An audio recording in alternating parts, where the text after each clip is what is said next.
Mike Hosking Breakfast, 6 to 9 weekdays on Newstalk ZB. The post-retirement book is out, Black and White, and Ross Taylor is with us. Good to see you. Thanks for having me. Although, let's do the first revelation and clear the table. You're not actually retired. No, I think a few people do think I'm retired, but I'm still available to play tournaments around the world, and going to India next month to play in a Masters League, but looking forward to playing for Central Districts in the coming summer as well. So how much cricket will you play, do you think?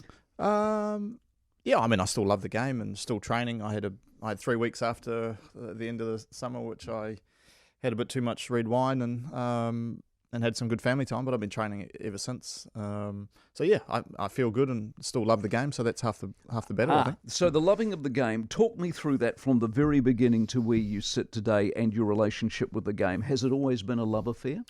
Oh, 100%. I think from a kid 5 years old, I loved playing cricket. Gave every sport a go.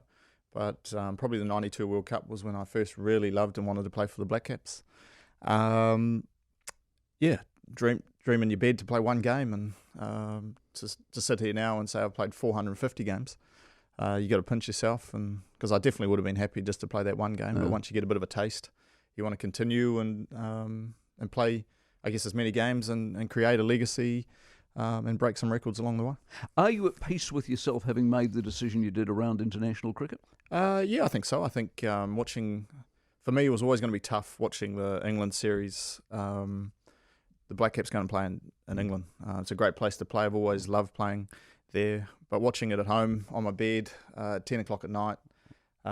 See, I couldn't do that. I couldn't do it. Because the state you're in still, we would have won if you were over there. Oh, no, I don't. I said to my wife, I said, there's two things I miss. One thing I miss was the Lord's lunches. They were unbelievable. But when the boys were 2 for 2, I looked at my wife and said, "Yeah, no, I'm happy I made the decision. I didn't miss it as much as I thought, which made, I was very content in my." I'm always fascinated to hear these stories because I'm in a similar place in my life. In that sense, I could walk away tomorrow and quite often think about doing it. And then I would sit there at home going, bugger, that interview was no good and I want to be a part of that action again. You know what I'm saying? And you must be in a similar position. And I wonder when you get out and do this next lot of cricket, whether you'll feel the same way. You think, actually, I'm pretty damn good. Yeah, 100%.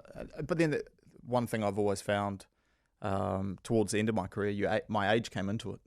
All the questions were around retirement, and you were treated differently.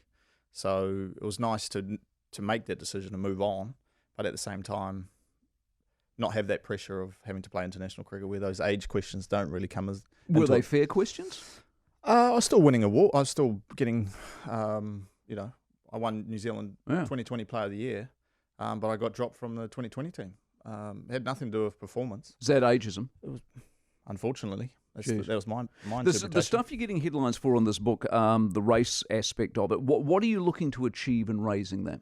I don't think I could have wrote a book without touching on it. I think, I think New Zealand cricket, or New Zealand, has come a long way, and that I'm able to, touch on it. Talking to a few past stars, they didn't feel like they were able to talk about it. So it still wasn't big. I still didn't want this book to all be about race, and there was a lot of positive things that I did in my career that I wanted to accentuate, but I didn't want to not touch on it just because it was going to create headlines and. As it has this morning. Was it a burning desire to put something right? As I said, I just wanted to tell my side of the story. I don't want to be a flagship for any of this type of stuff. Yeah. This is what happened to me, not only in a cricket sense, but growing up. There were little casual racism things that happened, not on a daily basis, but quite often. So, did you ever address it at the time with people?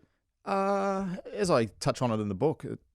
If you try and pull people up, quite often you're the instigator. Where, I think that in this day and age, it's just banter. Yeah. So how do you differentiate between banter and racism? It's easier just to stop it right there. Don't exaggerate the incident. Let it,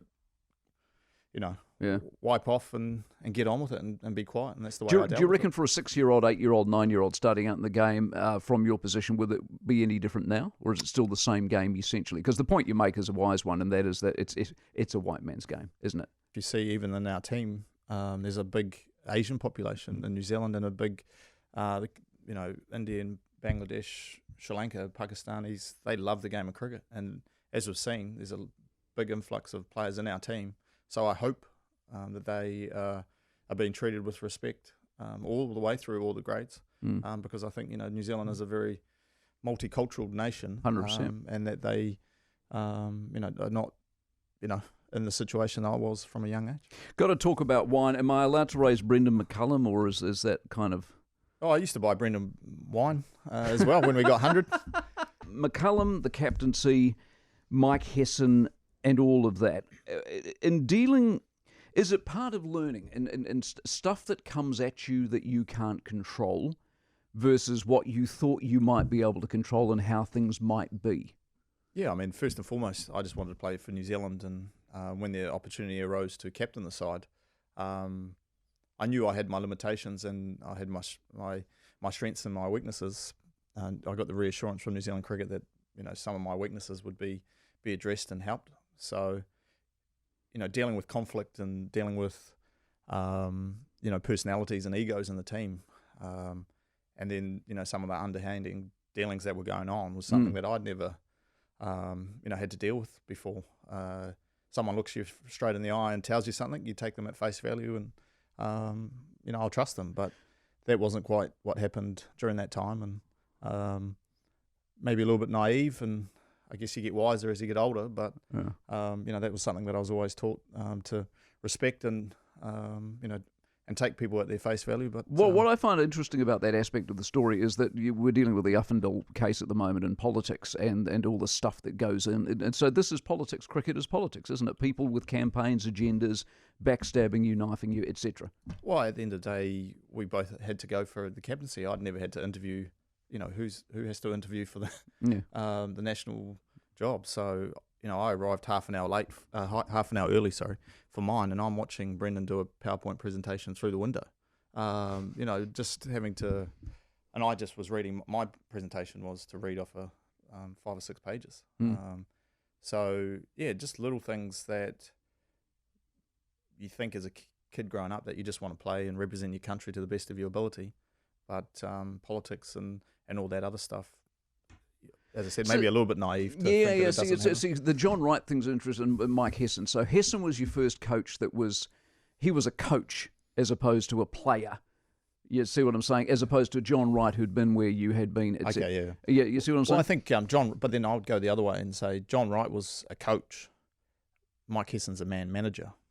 He's a football manager. He's not going to come in and tell you how to get your elbow up or your shoulder there. Yeah. He's a man manager that goes in behind the scenes.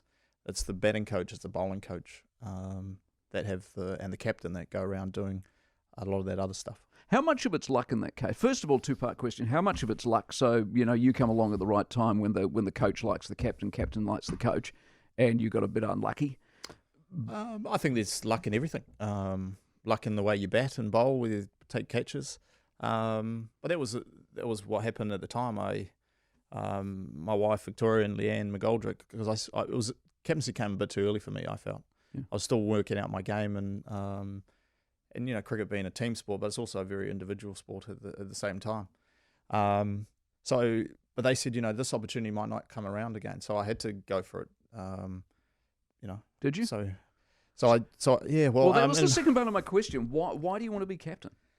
Well, I mean, as I've talked about in the book, things happen for a reason, and I don't think I would have retired in April this year had I been captain for 4 or 5 years. I think it's a very draining job and very rewarding job when the team's doing well. But to be a good captain, you need a good team.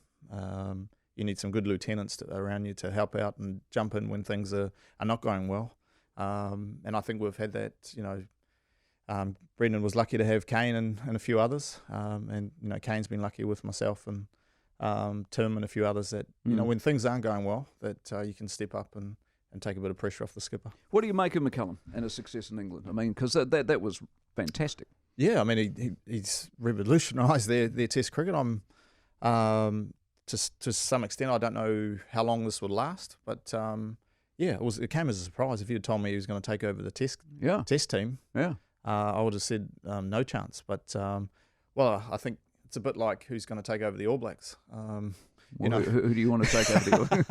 I think there was only one way up for that Test team, and that was if they lost, the team isn't good. They win. It's Stokes and McCallum, and I think it's a little bit like the All Blacks. Once they start winning, is it the coach or is it the new coach? Precisely. Are you going to coach? No, I never say never. I think I've coached my son's teams and things like that. I don't want to be a career coach. I'm looking forward to doing other things outside of cricket. I've just started a new job with the equities company here in Auckland, just on a client relationship manager role. And are all your investments ethical? Are you in fossil fuels? Carbon credits. I need to ask those. Exactly.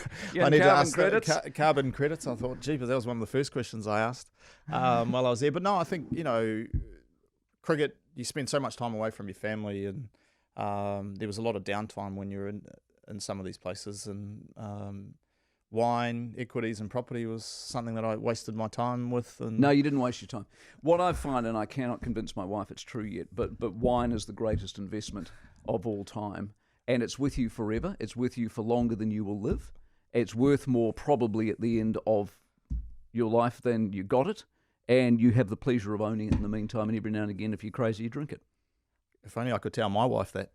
Could be different. But no, I think as we were talking about before, I just love reading up about it, and brought my kids some nice first growth Bordeaux's for their 21st, but who knows? They might not even like wine when they're 21. They can always give it back then, can't they? 100%. No worries at all. Listen, mate, we'll get you in again and we'll talk about wine and other stuff, but for now, good to see you. Appreciate it very much. The Mike Hosking Breakfast, 6 to 9 weekdays on Newstalk ZB.